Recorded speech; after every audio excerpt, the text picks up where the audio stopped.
जी अस्सलाम वालेकुम। उम्मीद है कि आप सब लोग खैरियत से होंगे। इलेक्शन कमीशन ऑफ पाकिस्तान ने इंतखाबात का शेड्यूल जारी कर दिया और उनके मुताबिक जनवरी के आखिरी हफ्ते में इंतखाबात होंगे 2024। जी हाँ जी, अगले साल के पहले महीने के आखिरी हफ्ते में इंतखाबात होंगे।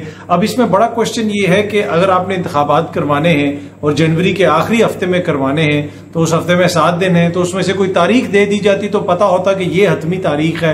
अब इसके ऊपर भी लोग क्वेश्चन कर रहे हैं कि ये हतमी तारीख क्यों नहीं दी गई और एक तरह से शेड्यूल क्यों जारी किया गया, इसकी क्या वजह हो सकती है।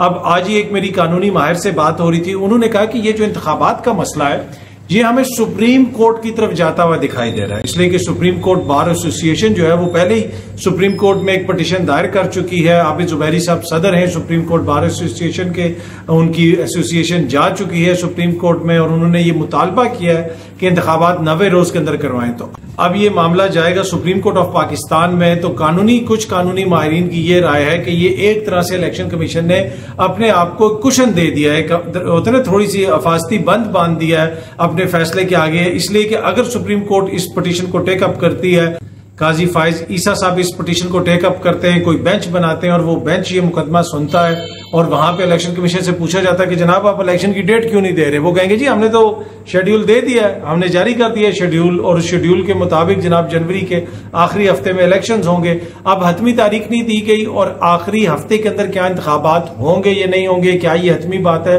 इसके ऊपर बहुत सारे लोगों की राय ये है कि ऐसा नहीं होगा। हफीजुल्लाह नियाजी साहब भी आज एक प्रोग्राम में ये फरमा रहे थे कि मुझे नहीं लगता कि इंतखाबात होंगे जनवरी में, इसलिए कि जब आपने एक दफा 3 महीने की वो जो मुद्दत है उसको थ्रेशोल्ड को क्रॉस कर लिए तो क्या कौन सी ऐसी चीज है जो अब आपको कंपेल कर रही है कि आप इलेक्शन करवा देंगे।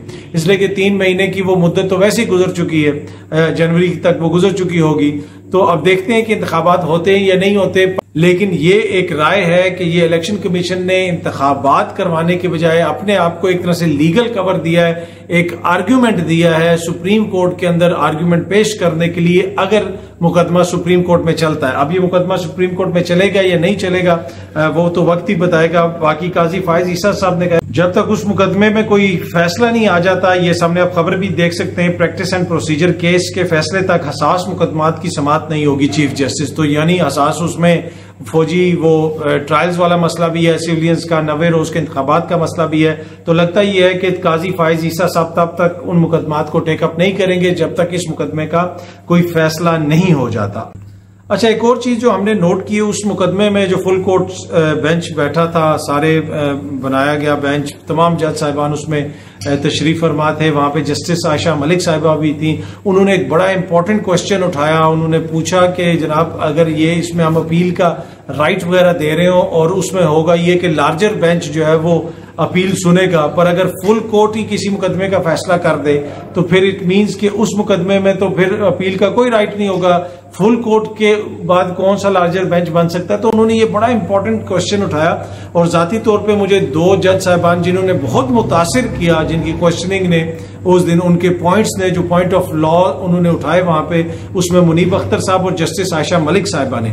लेकिन उसके बाद एक तरह से हमने देखा कि जस्टिस आयशा मलिक साहिबा सोशल मीडिया के ऊपर तनकीद का निशाना बनाया गया और इंतहाई नामुनासिब किस्म की जुबान उनके हवाले से इस्तेमाल की गई। जिस किस्म की उनके ऊपर तनकीद की जा रही है उसकी जितनी मजम्मत की जाए वो कम है। उसमें कुछ ऐसे सहाफी हजरात वगैरह का भी जिक्र आ रहा है कि वो भी कोई ऐसी रीट्वीट्स वगैरह कर रहे हैं जहां पे जस्टिस आयशा मलिक साहिबा के हवाले से नामुनासिब जुबान इस्तेमाल की गई। इस तरह मैंने पहले भी अर्ज की कि इसकी जितनी मजम्मत की जाए कम है। इस किस्म के रवैये कतन काबिल कबूल नहीं है। आपने अगर तनकीद करनी, हाँ किसी चीज पे भी तनकीद हो सकती है, लेकिन किसी की जात को ऐसे टारगेट करना हमने पहले देखा, ये एक रविश चल पड़ी है। कुछ सोशल मीडिया के अकाउंट्स हैं, उनको कौन प्रमोट करता है, किस सियासी जमात के साथ उनका ताल्लुक है, ये कौन सी सियासी जमात के लोग उनको फॉलो करते हैं। उधर से जिस तरह अदलिया के खिलाफ बाकायदा मुहिम चलाई गई, तहजीक आमेज मुहिम चलाई गई, अब इसी तरह की बातें हो रही हैं इन मोअज़्ज़िज़ जज साहिबा के हवाले से। ये इंतहाई नामुनासिब रवैया है, जिस तरह मैंने पहले भी कहा, इस तरह के रवैयों की जितनी मजम्मत की जाए वो कम है।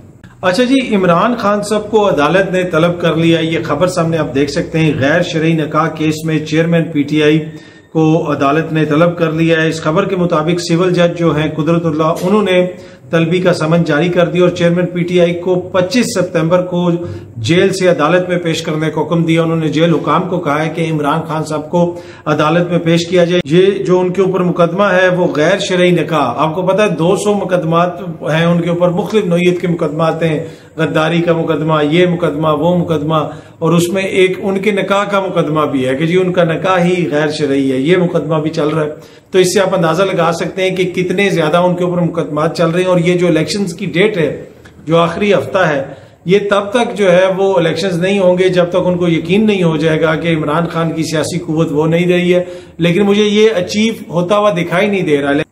तो जिस तरह मैंने बताया कि इस केस में इमरान खान साहब को बुला लिया गया है। अब ये पहला मौका होगा काफी दिनों के बाद कि इमरान खान साहब को लोग देखेंगे जब उनको कोर्ट में पेश किया जाएगा। उनकी जब भी पेशी होती थी, आपको पता है कि पहले बहुत ज्यादा लोग आते थे, मीडिया भी कवर करता था, बाद में हालात कुछ तब्दील हुए, उसकी क्या वजह है उसमें मैं ज्यादा डिटेल में नहीं जाना चाहता, इसलिए किस वक्त वो हमारा मौजू नहीं है। लेकिन सबको पता है कि पाबंदी लग गई जमात के ऊपर, एक तरह से जो भी आता था उसको गिरफ्तार कर लिया जाता था, पुलिस का जो रवैया था वो भी हमारे सामने। तो क्या अब इमरान खान साहब को कैमरे देखेंगे, बहुत दिनों के बाद उनको अदालत में पेश किया जाएगा। ऑल्दो कि अदालत ने उनको समन किया है, पर मेरे ख्याल में, जहां तक मेरा अंदाजा है, इमरान खान को अदालत में पेश नहीं किया जाएगा, उनको कैमरों के सामने नहीं लाया जाएगा, क्योंकि कोशिश ये है कि किसी तरीके से अवाम की मेमोरी से उनको निकाल दिया जाए। तो ऐसे थोड़े लोग मेमोरी से निकलते हैं, लेकिन अब देखते हैं कि इस केस में उनको पेश किया जाता है या नहीं किया जाता। पर मेरी जो प्रेडिक्शन है, हो सकता है मैं गलत हूं, मेरी प्रेडिक्शन ये है, मेरा अंदाजा ये है कि इमरान खान साहब को पेश नहीं किया जाएगा इस मुकदमे में, और कोई ना कोई इसकी कोई बुनियाद बना दी जाएगी, कोई तोजी पेश कर दी जाएगी, पर उनको पेश नहीं किया जाएगा। बाकी उनके वकला ये कह रहे हैं कि हम इमरान खान साहब की जमानतें करवाने के लिए हर मुमकिन कोशिश कर रहे हैं और बहुत जल्दी वो बाहर आ जाएंगे। फिर वो एक गिला शिकवा भी करते हैं कि जो इस्लामाबाद हाई कोर्ट है वहां पे बहुत सारे हमारे मुकदमात ज़ेर इल्तवा हैं। इस हवाले से वो एक बात कहते हैं कि जो चीफ जस्टिस ऑफ इस्लामाबाद हैं, हाई कोर्ट के जो चीफ जस्टिस हैं आमिर फारूक साहब, उनकी अदालत में कई माह से मुख्तलिफ मुकदमात ज़ेर इल्तवा हैं। ये पीटीआई के ऑफिशियल ट्विटर हैंडल से भी इसको ट्वीट किया गया, उनके लीडरान भी ये ट्वीट कर रहे हैं। उसमें वो उन्होंने बाकायदा तौर पे एक लिस्ट दी है मुकदमात की। तोशाखाना रेफरेंस, अपील का फैसला, तोशाखाना काबिल समात होने का फैसला ज़ेर इल्तवा, तोशाखाना दायरा समात का फैसला ज़ेर इल्तवा, इमरान खान की अडयाला जेल मुंतकिली का फैसला ज़ेर इल्तवा, इमरान खान की जमानतें मुस्तरद होने के फैसले के खिलाफ अपील ज़ेर इल्तवा, इसी तरह साइफर केस की अटक जेल से मुंतकिली का फैसला ज़ेर इल्तवा, साइफर केस में ड्यूटी जज के नोटिफिकेशन की दरख्वास्त ज़ेर इल्तवा, साइफर केस का कालादम करार देने की रिट पिटीशन ज़ेर इल्तवा, साइफर केस में जमानत ज़ेर इल्तवा, अटक जेल में महफूज खाने की दरख्वास्त ज़ेर इल्तवा।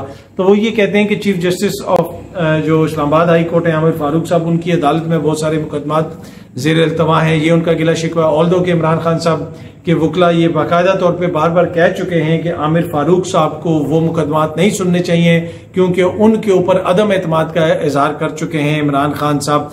पर कानून में कोई ऐसा रिस्ट्रिक्शन नहीं है। अगर मोअज़्ज़िज़ जज साहब समझते हैं कि कानून के तकाजे पूरे होते हैं तो कोई कानून उनको रोक नहीं सकता। पर यह तनकीद हो रही है, जिस तरीके से बहुत सारे सहाफ़ी दोस्त तनकीद करते थे अता बंदयाल साहब पे एक मखसूस बेंच पे कि वो मुकदमात क्यों सुनते हैं शरीफ खानदान के या नून लीग के हवाले से, लेकिन वही सहाफ़ी यहाँ पे इस हवाले से इस तरह का मौक़िफ़ नहीं लेते, इस तरह की तनकीद नहीं करते। एनीवे, जिस तरह मैंने पहले भी अर्ज की कि तमाम जज साहिबान आइन और कानून के मुताबिक मुकदमा सुनते हैं। हाँ, मुकदमे का जब कोई फैसला आ जाए फिर वो पब्लिक प्रॉपर्टी बन जाता है, उस पर हम तनकीद भी कर सकते हैं, लेकिन तनकीद आइन और कानून के दायरे के अंदर होती है। जिस तरह की तनकीद हम देखते हैं कि जिस तरीके से टारगेट किया गया जज साहिबान को, अता बंदयाल साहब को, दीगर जज साहिबान को एक सियासी जमात से, एफिलिएट सोशल मीडिया अकाउंट से, बल्कि उनके लीडरान से की जानिब से, और अब अगेन जस्टिस आयशा मलिक साहिबा को जिस तरह टारगेट किया गया उसकी जितनी मजम्मत की जाए कम है। बहुत जल्दी आपसे दोबारा मुलाकात होगी। Thank you so much.